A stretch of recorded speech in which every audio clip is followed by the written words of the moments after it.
We see them in normal mode. We don't see them in presentation mode.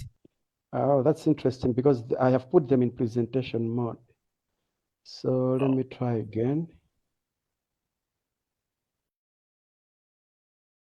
Okay, let me try stopping and then maybe starting again.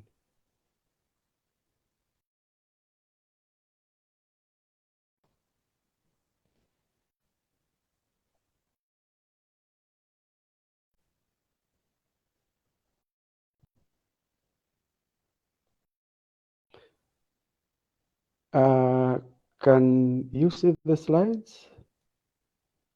The slides, but they are not in presentation mode. Oh, that's interesting. If I move like this, can you see? Because on my screen, they are in presentation mode. Has the screen moved? Have the slides moved? No, No, they can you haven't. try, can you check your display display settings? There should be it's something at the top because I can see that you've clicked on the presentation mode. Okay, so Maybe you let need me to, go back to my settings.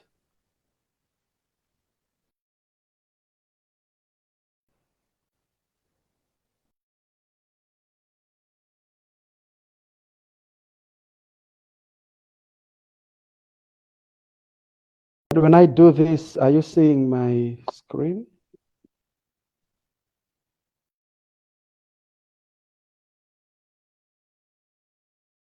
We can see your arrow can moving, see. but we can't see. We can see the screen, but the font issue. So that's why I said we can put a full screen. At the Okay. bottom there, try again because now it's showing that you're out of presentation mode. Okay. Okay. So I'll stop Yeah. sharing and then I'll go back to share again. We were in settings. I'll close settings, share.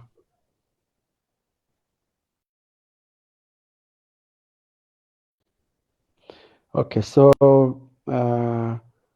I am on the slides. This is the first slide. Here I've hit presentation mode, but I don't know if you can see the presentation in presentation mode or it's still the same issue. I think maybe we should just save them as a PDF and just roll out the slide. Okay, let me try that.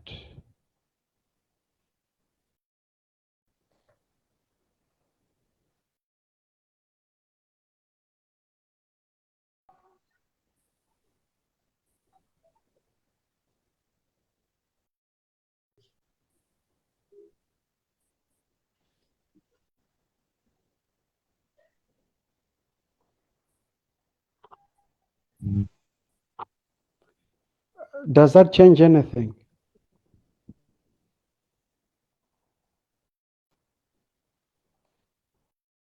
Actually, this way we cannot see anything. We cannot see anything. There is nothing on the screen.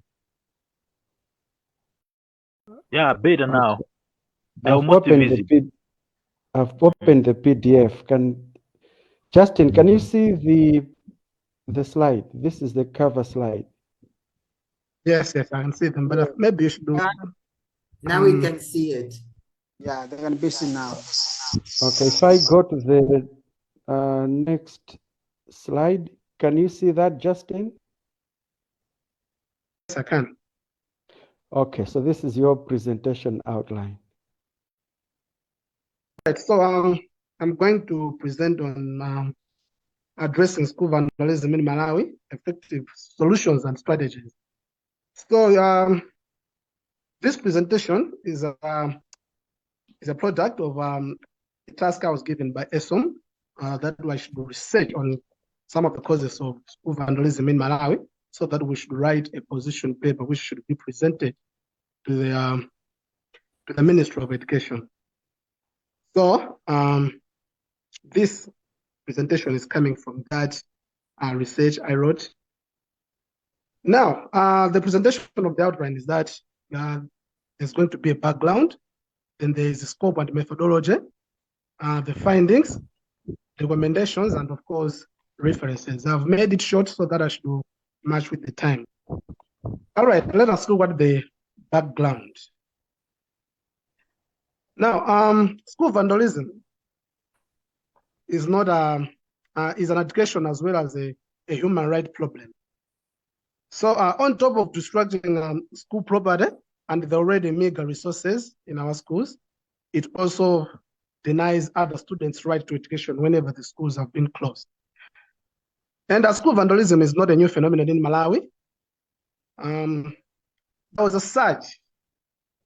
There was a surge in cases of school vandalism soon after the adoption of Madibate politics in Malawi in 1994.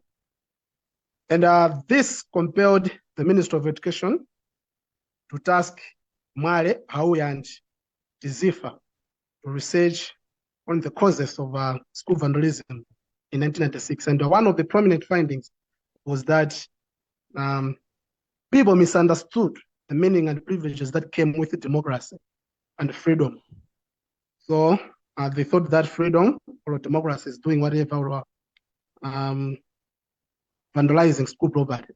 Now, of late, there has been a proliferation of school violence and vandalism cases, which has seen almost 19 schools vandalized, with some razed to the ground.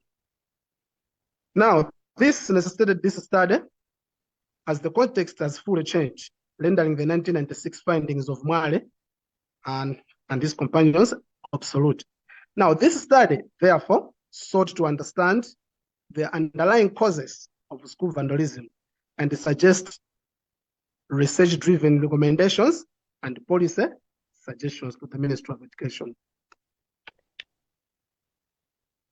All right, on the scope and methodology, the primary objective of this descriptive study was to root out the main causes of secondary school vandalism in Malawi and suggest solutions and policy directions. Now, data was collected through sifting police and Ministry of Education reports on cases of school vandalism.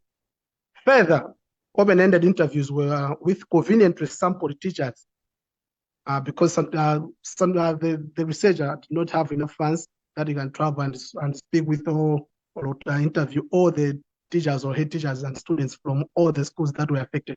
Rather, just conveniently sampled these teachers and students who were close to the researcher. So the findings were that they were grouped into three. There was administrative, juvenile delinquency, and social political. Now, on administrative,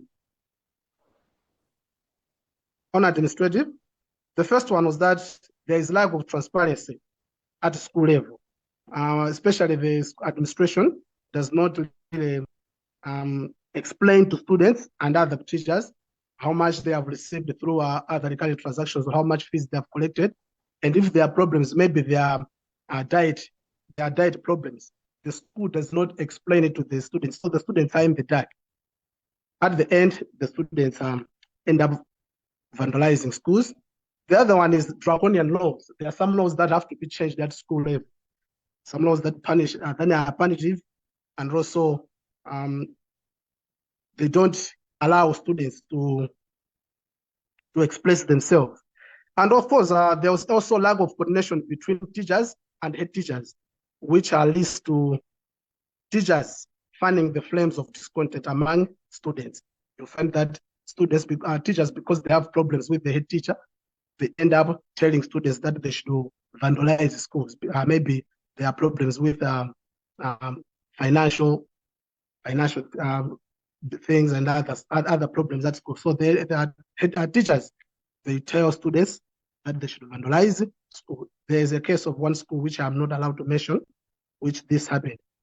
And rubber stamp disciplinary committees, whenever there are problems, instead of disciplinary committees at school level, or maybe at EGM, at division level, to sit down and understand the whole situation, what really happened, or what really transpired. They just listened to one side of the story and they made out a punishment. So this leaves out one party still feeling that there is no justice there. This usually leads to school vandalism. And also there's social relationship between teachers and students, which creates jealousy among students, which end up students vandalizing schools. And also there's failures to address student complaints. Students may have complaints and they will send their complaints to the administration, but the administration usually does not work on this complaint. At the end, students vandalize the schools.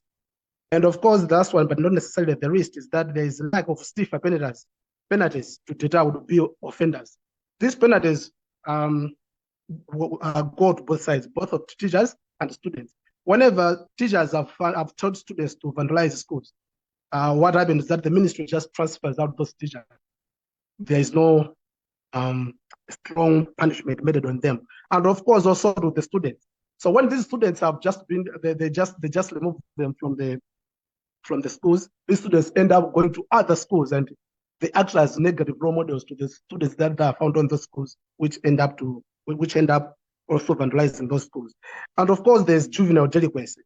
So juvenile delinquency mostly is caused by drug and substance abuse. There's a proliferation of drug and substance abuse right now among our students, peer pressure and the groupthink mentality. And of course, there is negative role models. As I've already said, these negative role models is usually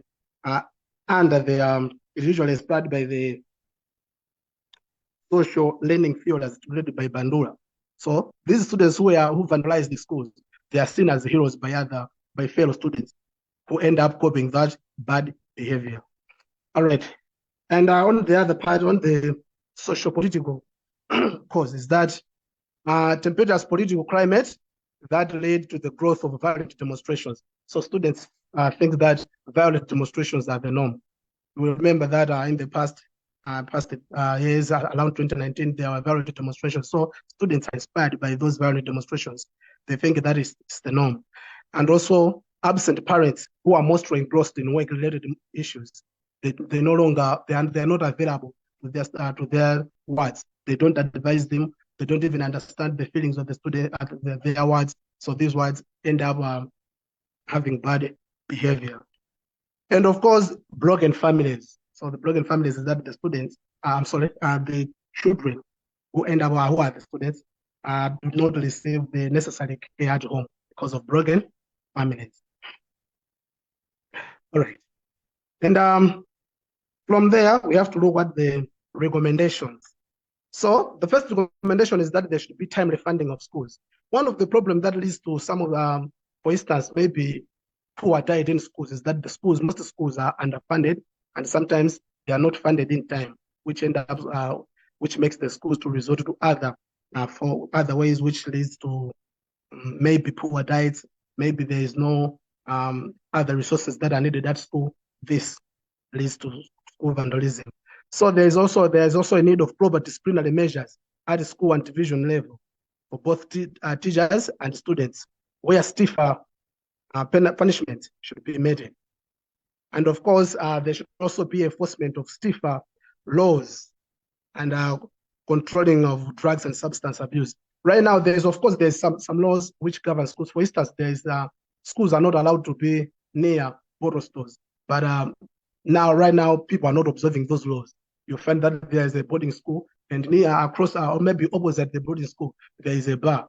So this makes students to abscond classes, maybe bounce at night and take alcohol, which leads to school vandalism. And of course, there should be empowering existing agencies and institutions. Maybe there are these laws whereby students children under the age of 18 who commit crimes, they are supposed to be taken to court. But this does not happen because maybe the existing institutions and agencies are not empowered. And of course, maybe so teachers themselves or their teachers, they are not empowered to take these students to police. So we should empower these agencies and institutions. And of course, there's also mass sensitization on rights and freedom. Most students and of course parents doesn't understand the concept of freedom and rights. They think that the rights and freedoms comes without responsibility, so there should be sensitization. Steve, I cannot see the presentation. Steve.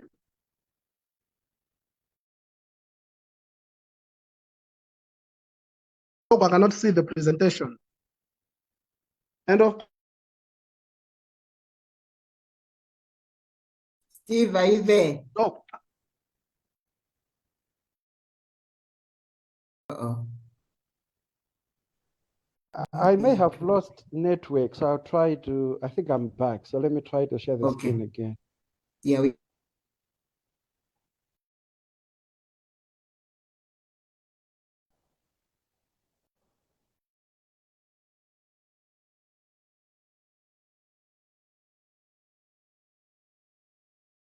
all right. Just, no, yeah, can you please okay. come? Thank you. All Can right, you so, see the slide? Okay, thank you. Yes, Go I ahead. can see it. And we should also set up counseling clinics for the youth, especially in our schools. We should involve some psychologists. There is also this initiative that was led by, is it Chikondi? Chikondi? I think that's the name.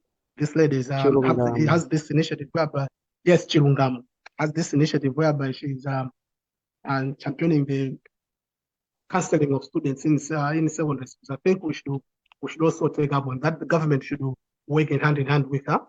And of course, they should also engage parents and guardians in the upbringing of their wards. Most parents doesn't even understand what their wards do at school. Whenever you invite them and tell them that your ward is maybe taking alcohol, they are on defensive mode. They say, no, my ward cannot do this, my ward cannot do that. So they should also be engaged. They should be engaged to be they should be present parents. All right, so these are the recommendations. I've been fast because I was rushing through time. And if anyone is interested to see the actual paper of this presentation, they should write me through my email. It's on the presentation, justintawanja@gmail.com. I can send them the paper. Thank you. That's my presentation.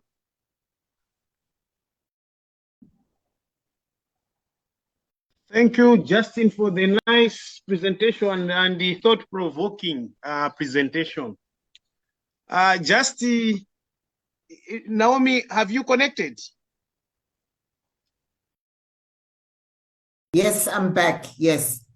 Thank you. So Justin and Naomi be around.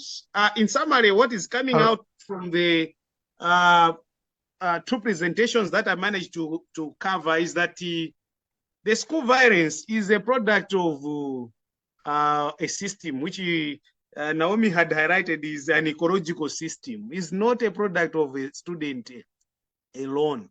So we have the school itself, we've got the society, the home, the families. So these three things are attributing to this learner, and then this learner is manifesting through school violence. So it's a quite interesting, and such kind of presentation, we need more time. However, just few things that I want you to highlight, Naomi, maybe one question, and then to Justin also one question before I open the floor to the colleagues online, is that what is coming out is that school vandalism is as a result of these multifaceted, as we have highlighted in the ecological systems model. So what do you think there are some short-term and indeed long-term ways of managing? Because this issue of school violence is really an urgent issue. Do you think there is a short-term that maybe government and relevant stakeholders can, aggressively look at it and then solve the problem that we're having in our secondary schools in Malawi? Over to you, Naomi.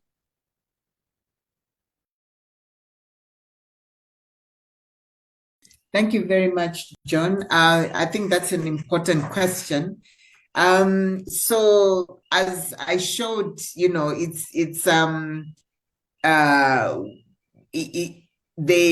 you can have some short-term solutions, but really it's also important to look at the long-term solutions. For me, the short-term solutions would be ensuring that you have teachers in the schools who are trained to provide psychosocial support to learners. That's very important. Maybe not just learners, but also to teachers as well, because like I showed earlier on, how we treat our students actually ends up building frustration in the learner. So, but the teacher is responding to his own issues as well, which they have not addressed. So if we have teachers who are, given skills on how to provide support, ongoing support to learners through counseling and also referrals, that would be, to me, that's one of the short terms. What we are doing with UNESCO at the moment is that we have engaged with, we are working with DIQUAS. We have trained some DIQUAS officers as trainer of trainers, DIQUAS and school health and nutrition officers, as well as some people from basic education and secondary education, to be trainer of trainers on this connect with respect that I was making reference to.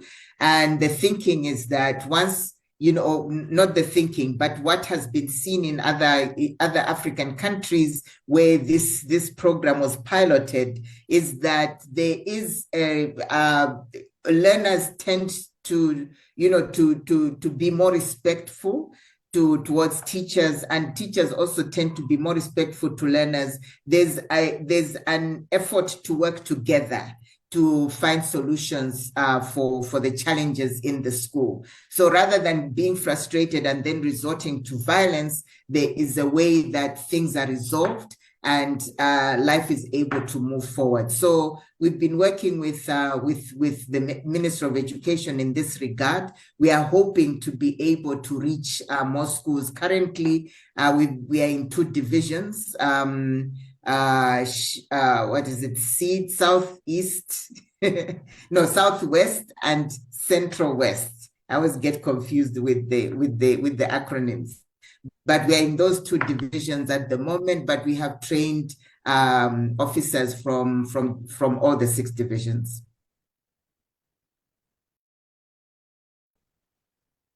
Thank you, Naomi, for the comprehensive feedback. As I said, others will come in to get more engagement with you and possibly get more insights.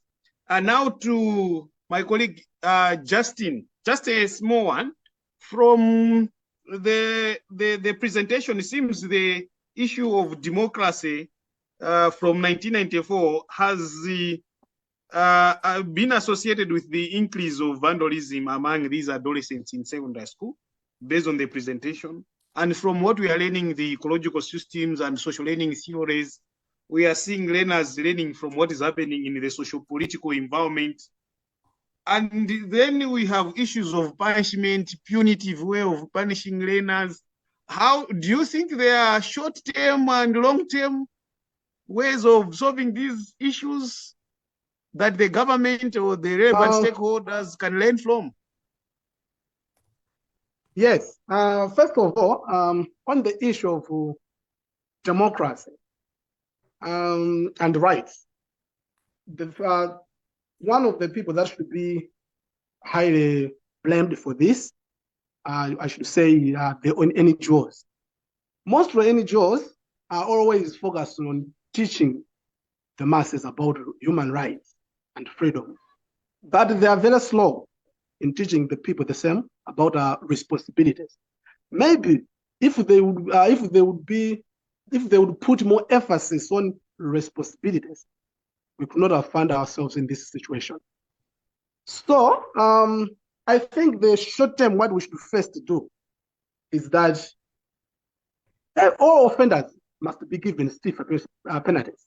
If we're going to give all offenders a stiffer penalty, definitely this would be warning to other students who are also aspiring to vandalize their schools, because they understand that now the government is very serious on this issue. Because if we are not punishing these students, we create what we call negative role models.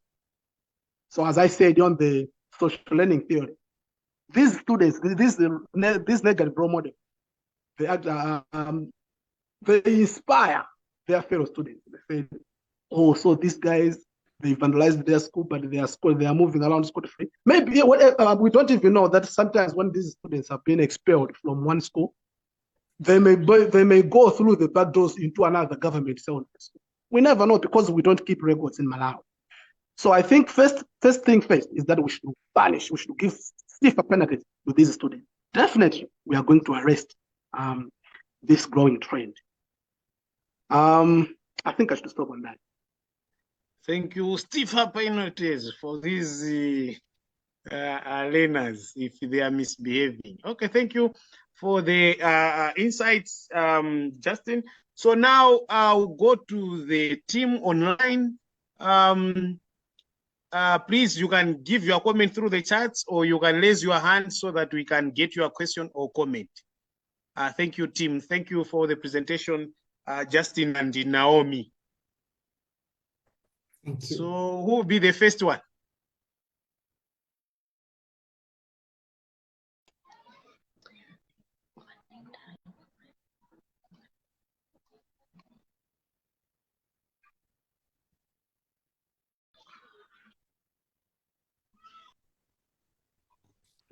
And the comments, there's a comment here by Loi Hauya. There's on the chart, it shows that there must be seamless decision making between central office and schools regarding the learner welfare. Naomi, what is your comment on that? Okay, sorry, I was looking at another one.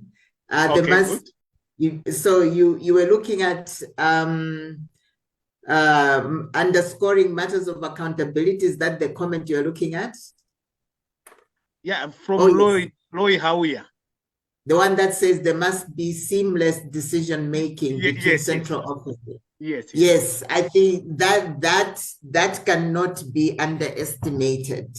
It's very important that the way the system, the ministry systems work should actually be quite seamless, in the sense that if there's a problem, they are able to get the help that they need. So between central offices and schools regarding learner welfare, yes, there must be seamless decision making. I am a bit worried about rushing to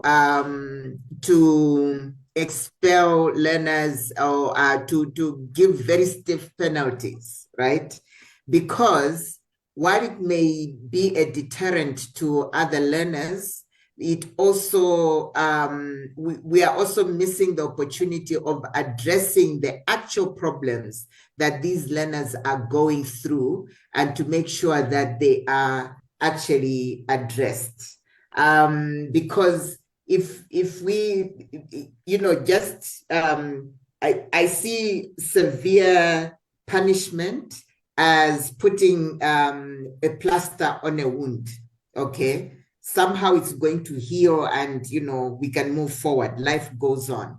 But really, it might be festering underneath, and it might even cause many more problems later on. Those are my thoughts. But I completely agree with Mr. Hauya when he says there must be seamless decision-making between central offices and schools regarding learner welfare.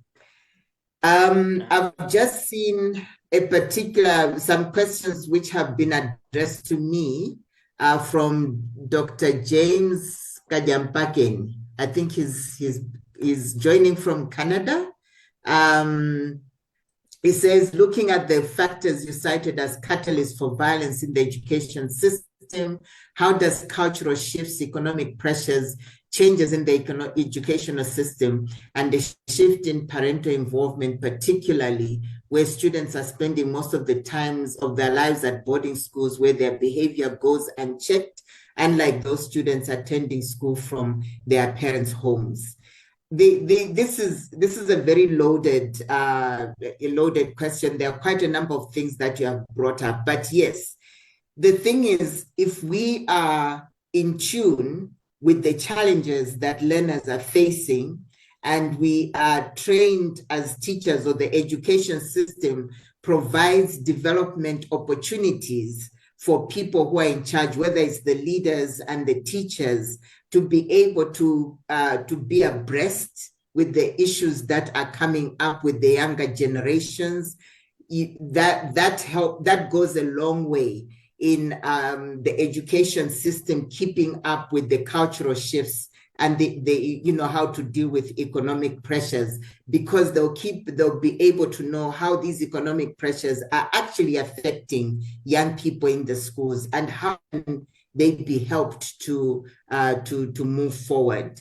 In terms of parental involvement is very important.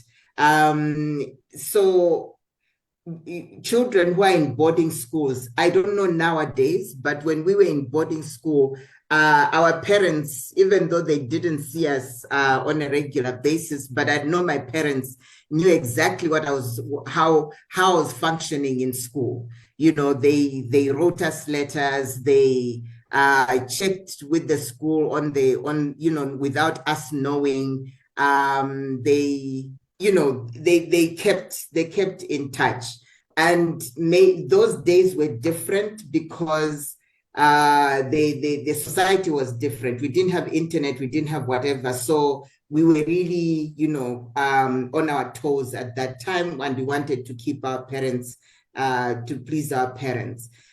These days it's a bit difficult. Schools need to take on the role of parents, not just as strict disciplinarians, but as people that learners can actually trust, and actually be able to go to them and really honestly tell them what's going on in their lives, and not be judged about what is going on in their lives because they are coming to the teacher or to the adult because they need help. Sometimes, even if the child is at home, they'll still feel more comfortable talking to a teacher rather than the parent that they're living with. So it's about how teachers see their roles nowadays, and how they're able to put themselves as the actual parent of the learner.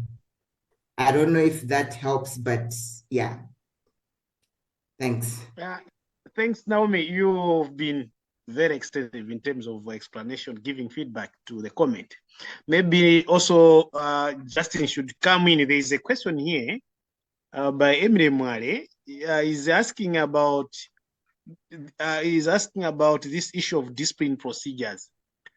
Does the absence of stiffer punishment reflect a gap in the policy and the procedure in discipline procedures? How do the second question is, how do private secondary schools handle these challenges, considering the issues of business that come to play when it comes to issues of learners? Justin, do you have any feedback? All right. Indeed. We should not say that there is a gap in policy. No, we don't have to say that. But I think there is a deliberate overlooking on the policy, on both on both punishment of teachers and students. First thing first, I should give you an example. There was a school in Nchinji that was vandalized. I think that was 2 years ago. The case was not that popular.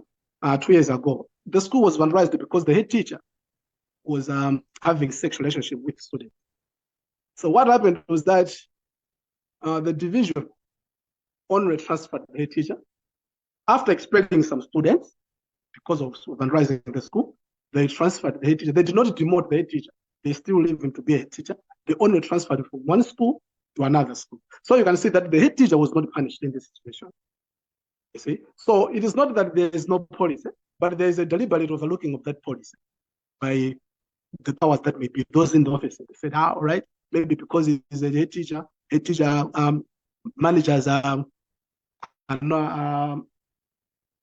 managers are scarce, maybe we should just transfer. But to me, I was thinking that first thing first was that they should have demoted that head teacher to become a mayor teacher, and maybe they could have also been being interdicted because his actions led to the destruction of school property, government property for that matter. So to me, I still lean on stiffer punishments for both students and teachers, because as I was said that some of the underlying causes of these school vandalism leans on the what teachers do at school. And the other thing about private secondary schools, if you look closely, if you observe closely, most vandalized schools are not private schools; they are government schools. Private schools are they are administered in a very, very good way because they are, as we said, business oriented. The diet is good. Whenever students have complaints, they are handled by the director. The director is always there. So it is very rare cases for students from private secondary schools to vandalize their school. So I think it's very difficult to say on the private schools. But the issue, maybe we should focus more on the government schools because they are the most vandalized schools. I think maybe I should have answered the question. Yes, and of course, there was also a question I saw that why there is no transparency in schools. Mostly there is no transparency in schools because most head teachers feel that they are untouchable. Whenever teachers complain to head teachers, they are taken as if they are problem makers. So head teachers will just go to the division, they say transfer this teacher out of my school. They are causing problems. So this case, it somehow act like it is silencing the other teachers. So there's no transparency generally. Most schools, they are not transparent. So this is a very huge problem because mostly the division officers does not try to understand what is causing those teachers to be problematic. They only take the words of the head teacher, and the head teacher's word is final. Whenever the teacher came, they'll just say, you were troublesome, move out of this school. They'll transfer maybe to the most rural area. So most teachers, they will choose to keep quiet. Instead, they'll go around and start telling students to vandalize the schools. Thank you. Thank you, Justin, for the comprehensive feedback. There is another question on the forum.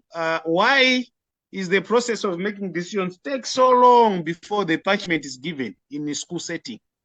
And what are possible solutions to that?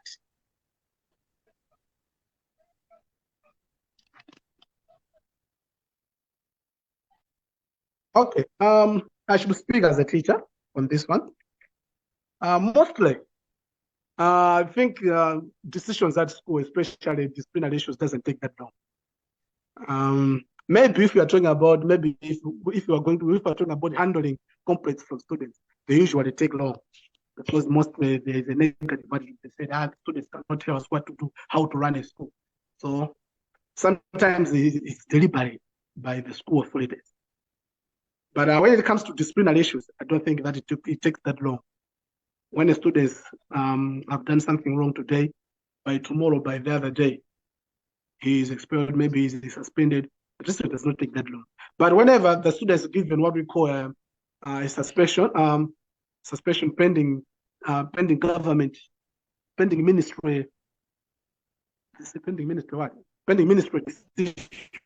definitely this takes very, very long, and it takes the effort of the student to push the ministry to make a decision, maybe because of administration problems. I think that's the problem. Thank you. Thank you, Justin, for your perspective. And there is another question which can be handled both of you, Naomi and yourself. There is a comment here or a question here. Do head teachers receive proper training or orientation to handle discipline issues on both members of staffs and students at large?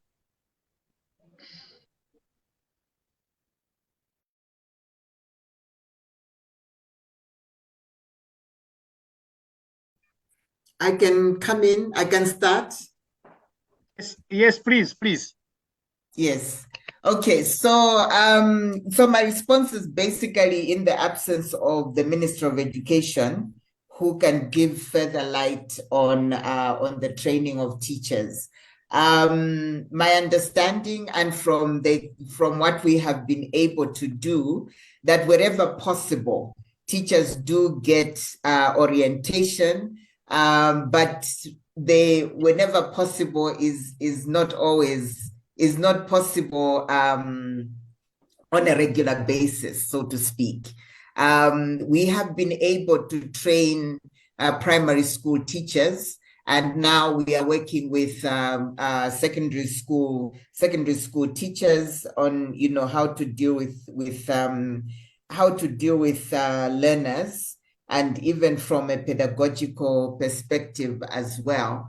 And most of the teachers that we have been able to engage have indicated that they haven't had the opportunity for professional development in a while. I think it's due to lack of resources. That is the problem, because and I think the ministry is working on has developed a CPD system where teachers can access trainings and be able to add continuous professional development points. But it's about also how accessible are these trainings to rural teachers, those who are in the remote areas. Those are things that need to be looked into as well. But otherwise, I think there are efforts that are being made to reach teachers.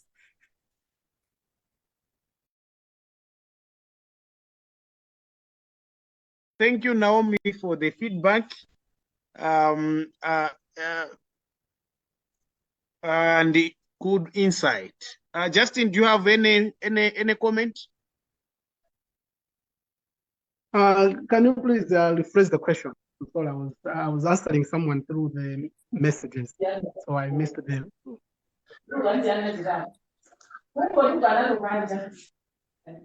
Do teachers receive proper training or orientation on how to handle discipline issues for both the members of staffs and students at large? No, that's a big no. Mostly teachers use the knowledge they got from universities and colleges, but there is no deliberate trainings for teachers, as far as much I know. Maybe as I know, of late there is Equals. There is a certain program by Equals, which is training head teachers and deputy head teachers in administrative ways. But this is, as I've said, is limited to head teachers and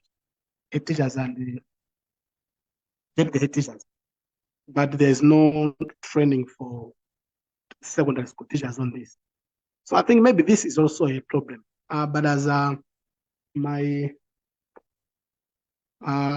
Naomi said that they have started trainings, so maybe these are going to be a game changer. Thank you. Thank you so much, Justin.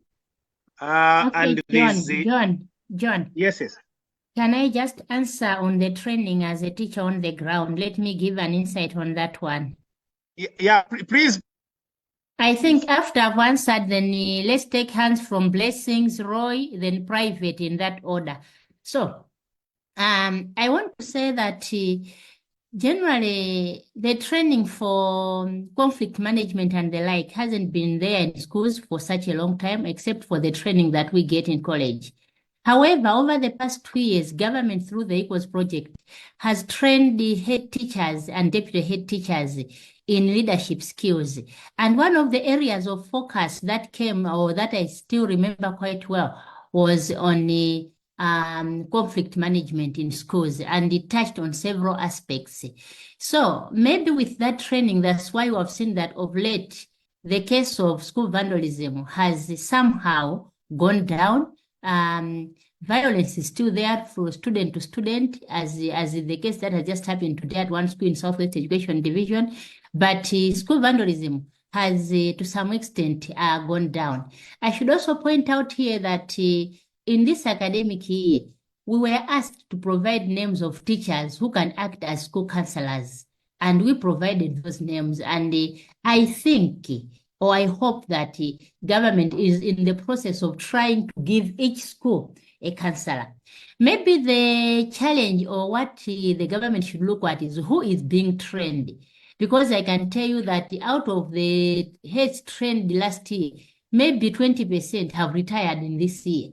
Okay? So that training then just goes down in the water. So maybe the training of leaders who are to be trained, we should also look at the age factor, because you go and train somebody who's already 59 and is retiring in 3 months. That's a loss on the part of the government. But I believe the government is doing all it can to make sure that training goes down there. And the way Naomi has put it, that even UNICEF is also UNESCO is also helping in the training. I think we're going towards the right path. So you, John, discuss, and can you look at the hands raised before we go back to the comments so that you address those hands? I've been up for so long. Blessings, Roy, I saw Private, and I can now see Joseph. Thank you. Oh, thank you. Sorry, I was busy looking at the comments there. Blessings, over to you. Any question, comment? Thank you so much, John, and also the two presenters, Naomi, but also Justin. I totally agree with all what they have said. But what I wanted to comment on or to add is about generally the approach that we are using in dealing in managing our schools. We are so bureaucratic as managers. I think we manage the school, but not the students. Why am I saying so? How close are we to our students as the school managers? How frequent do we talk to the students to hear their issues? How transparent are we when it comes to issues that directly affect the students? For example, issues of food, issues of entertainment, sports, and whatever. I'll give you an example. I've been running a school for now, as a manager, for now 10 years.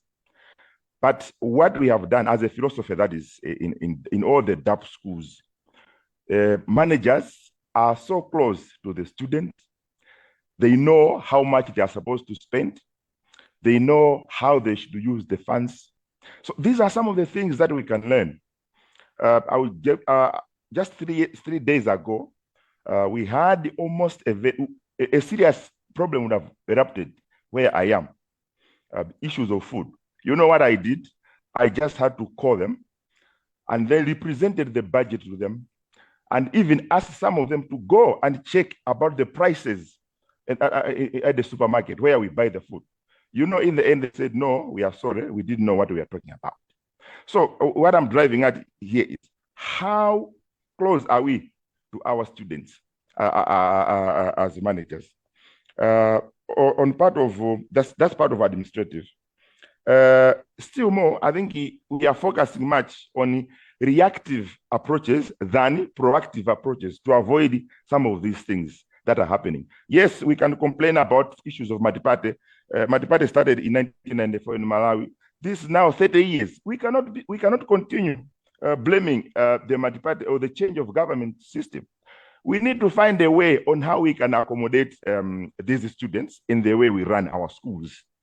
I want to ask whether UNESCO or whosoever, can you please find out, or you can ask people to visit one of our schools, that's DAP schools, and hear how they manage their schools and how they solve problems together as students. Thank you so much. But otherwise, I think the presentations that have been made, they are so good, but we should focus on how developing proactive ways of dealing with these problems, not reactive actions. Thank you so much. Thank you, Blessings, for the insights. Quite powerful. Roy, how we are over to you. Yeah, not much. I think I will follow the thinking of Blessings that we should move away from firefighting to something systemic, built in and capable of taking care of itself over the long term. That should be the best way to move.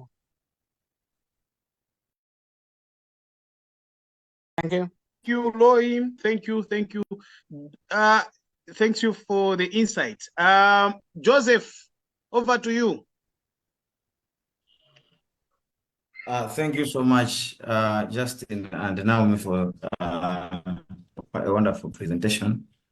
But I just wanted to find out, when you're talking about the causes of vandalism in our schools, I wanted to find out if you checked on our curriculum emphasis on whether that has also a bearing on the increased number of vandalism in our schools. As we are all aware that today we're emphasizing on the STEM subjects, the science subjects, and these social sciences subjects like social studies, life skills, moral education, religious education, are having a slim space in our schools today. You'll find out that maybe these subjects that have the capacity to build the moral stamina of our students will maybe have 2 periods, 3 periods a week, while we give maybe 6, 7 periods to science subjects. Doesn't this also contributing to maybe production of students that are more scientific in a way, but on the moral side, they are lacking? I don't know whether you checked on that. The other thing that I would like to bring across is also maybe on the issue of setting up some intermediary, I would say, bodies where in cases where students and maybe the school management are at loggerheads, that they can't no longer agree on certain things, do we have such organs where students can go and report maybe or lodge their complaints there, their issues there? For example, we're talking about maybe issues of food. They're having problems with issues of food, and they've tried to talk with the management, and management has just also closed up. They can't hear again from them. Do we have channels where students can go and then they will be heard, and then maybe whether ministry officials also will follow up that matter at dialogue level before it goes to issues of violence and vandalism? Thank you so much. Thank you, Joseph, for the insights and the questions.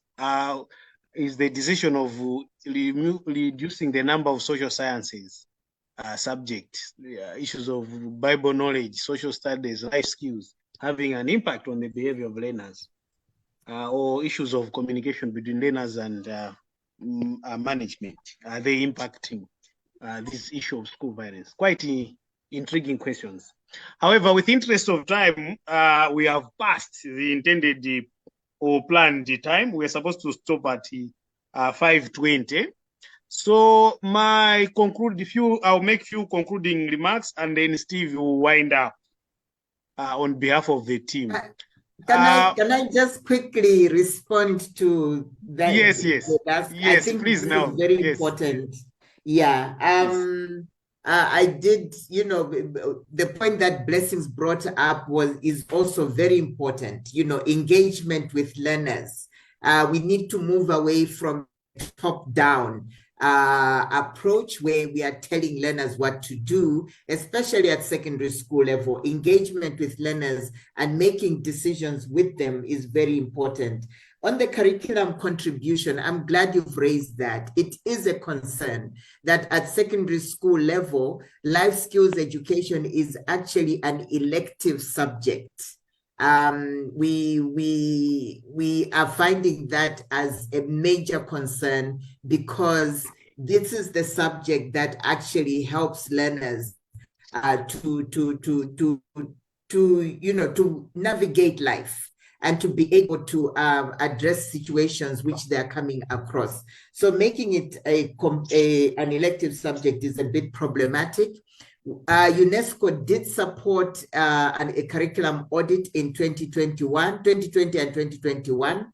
And we found that content on violence, while it is there, it's not enough. It's not in depth.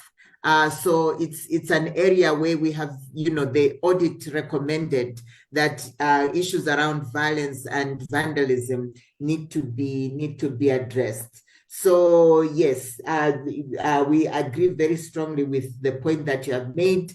And we've asked about intermediary bodies. I'll just quickly share my last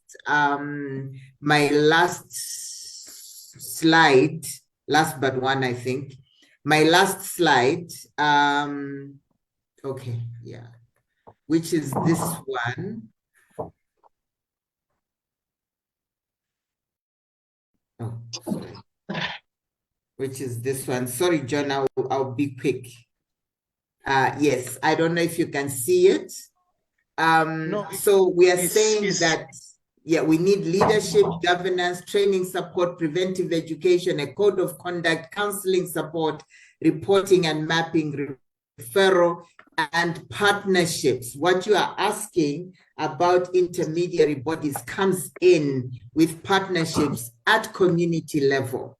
Because once you have a partnership with the community level, where you have structures in place, if there's a crisis at the school, they're able to come in quickly and,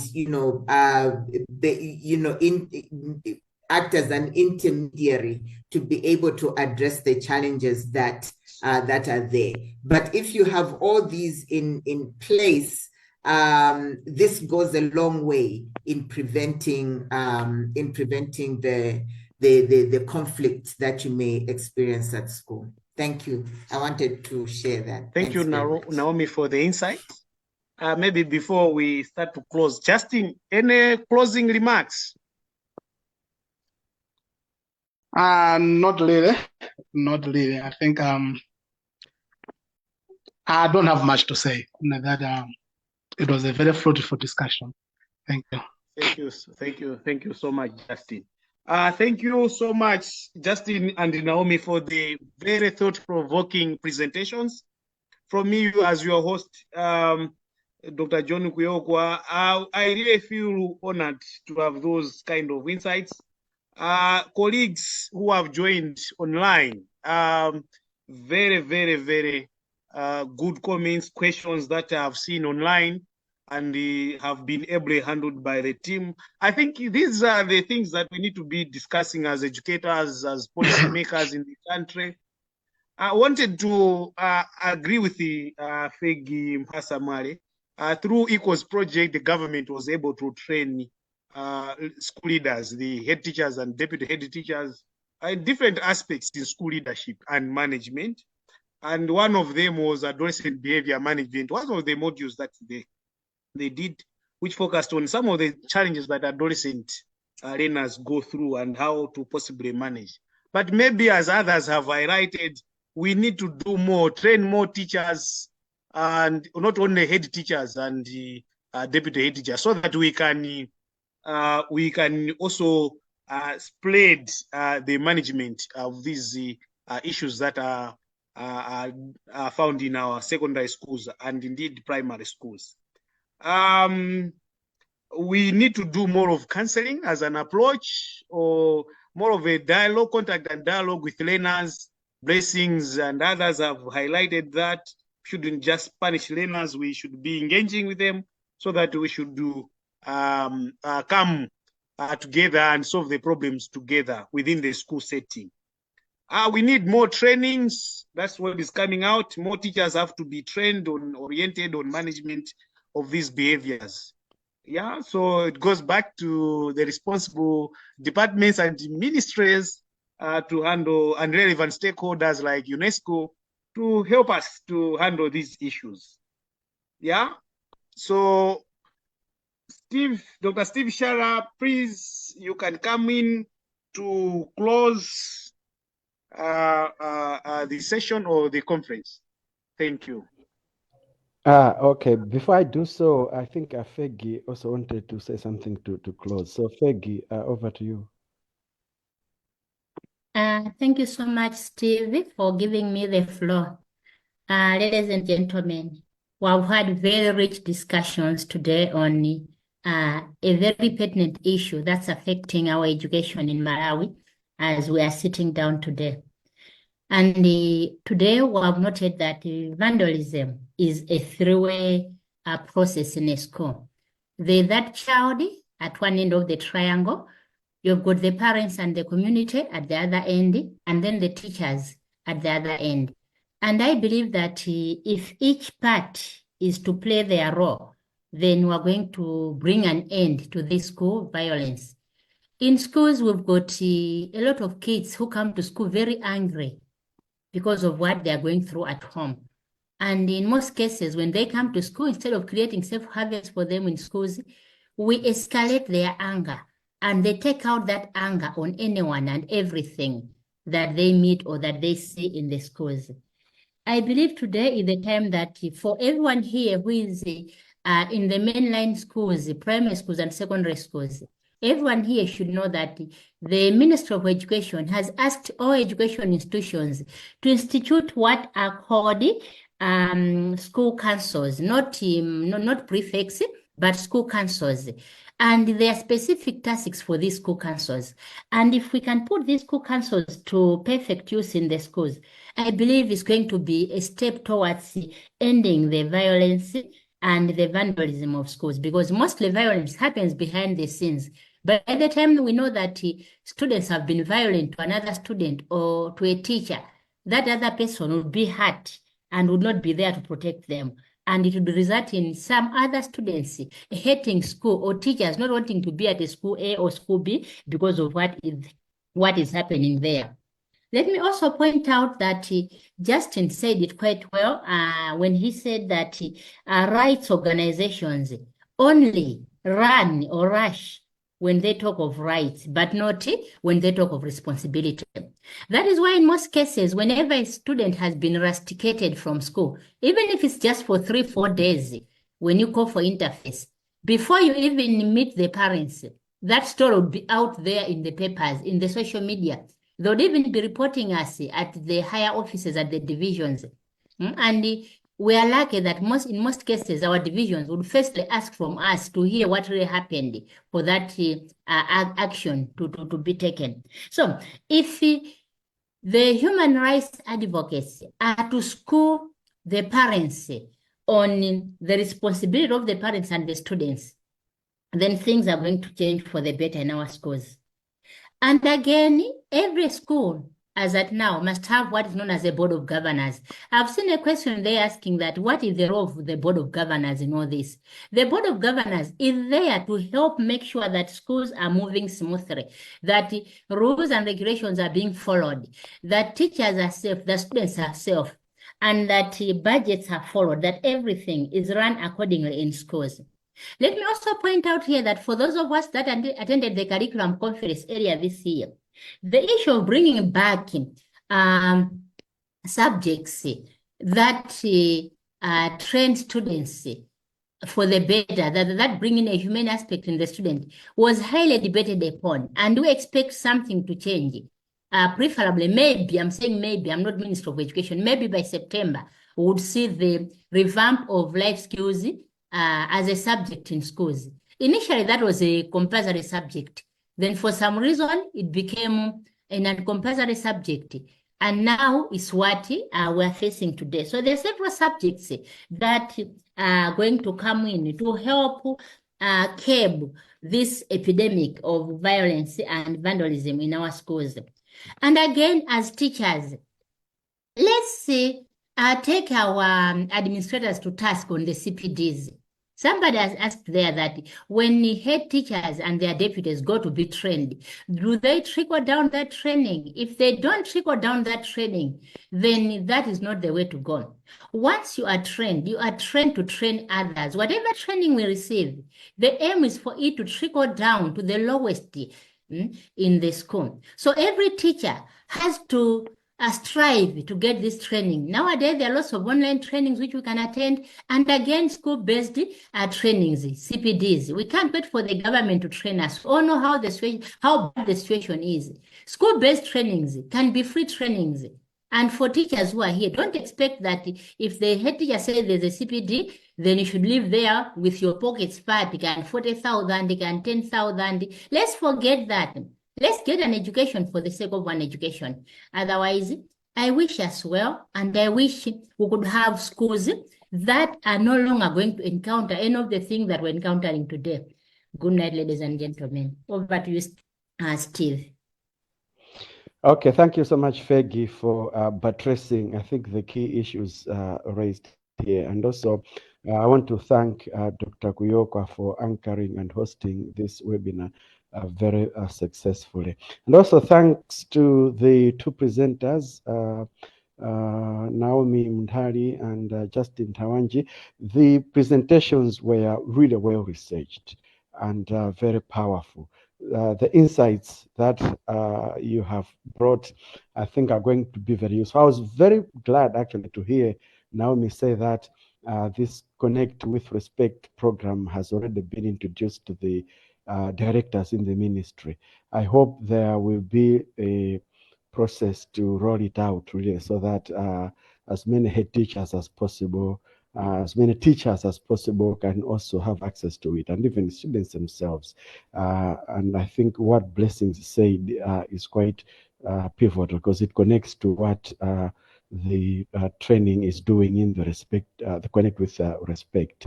So finally, thanks to everyone who logged in and you have stayed all the way to the end.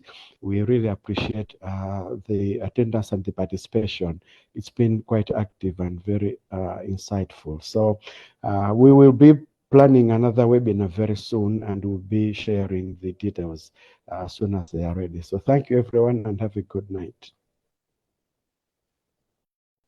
Thank you, Steve, and Thank you. for the concluding remarks. Thank you, presenters. Good night. Thank you, colleagues. Thank Good you. night. Thank you Good very much. night. Thank you Good very night. much. Wonderful discussion. Thank you. Right. Bye.